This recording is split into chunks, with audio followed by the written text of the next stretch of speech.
Sophie has been part of the seed library, and we've been organizing our seeds, germinating our seeds, and how do you think the experience is going with the seed library? It's been going good.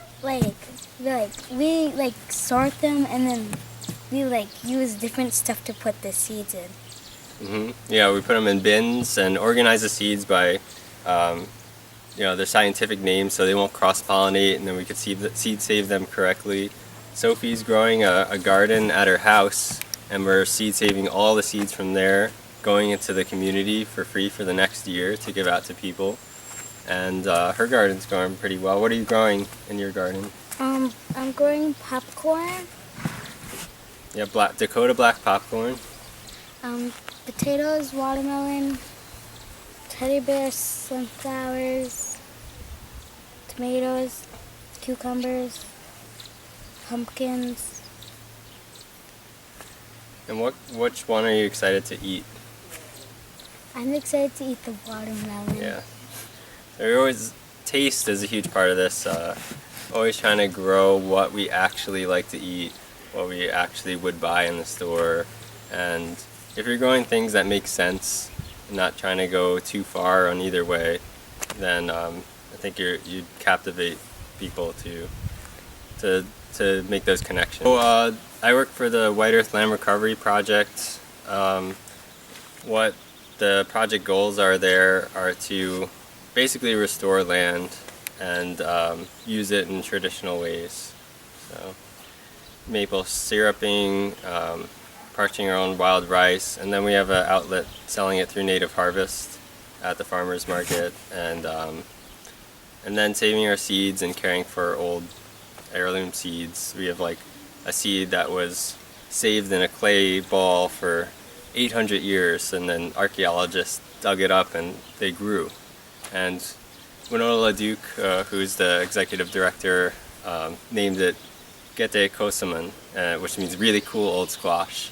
And we've been growing that squash out, and a bunch of other interesting varieties that were cultivated and stewarded by natives.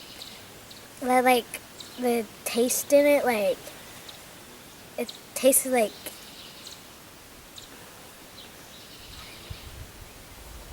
it tasted like juicy and good. Remember the really big old squash that were It was like this big? It was like that big. Yeah. So it was like massive orange squash. It was like this big. So you could feed your whole family off one of these squash, and they store really well. They store until April of the next year. I saw some that were still stored pretty well, June. So. And the regional seed project that I'm working on is getting in touch with people from Winnipeg and people from United Tribes in North Dakota, and Lakota friends, and then Oneida and Fond du Lac and Meskwaki in Iowa, and people that I've met throughout the year. By going to the sustainable food production class, it's helped me see those leaders, see the people that are interested and wanting to go forth and really start a sustainable seed network. And that's kind of my role. I've realized through going to this class, and we're really bridging connections, and with these 5 or 6 tribes trying to create a Great Lakes area seed network where we could all share our seeds with each other, different tribes sharing their special seeds. What do you like about your garden so far? It's growing, and since it's been a month, it's been pretty big. It's growing very a lot of it's pretty much almost done, but that would be the tomatoes. Yeah, things are starting to flower, right? The tomatoes are pretty much almost done. I just gotta get the food on. So I took the sustainable food production program for a year with about 6 other people, and I think every single person is doing something right now that's creating those networks, and everybody, one way or another, that I've met is interested in this one way or another. Conventional farmers are interested in this. like people just want to see a way how to do it, and that's what this program gives. They give the realistic aspects of becoming a small-scale farmer. One of the people that work with us and one of the teachers is Ryan Pesh, who is an extension person, and he has a CSA, and they have about 40 people in their CSA, and he makes it work for a small business operation. And these are like leaders that we look up to. These are the people that are actually making it happen.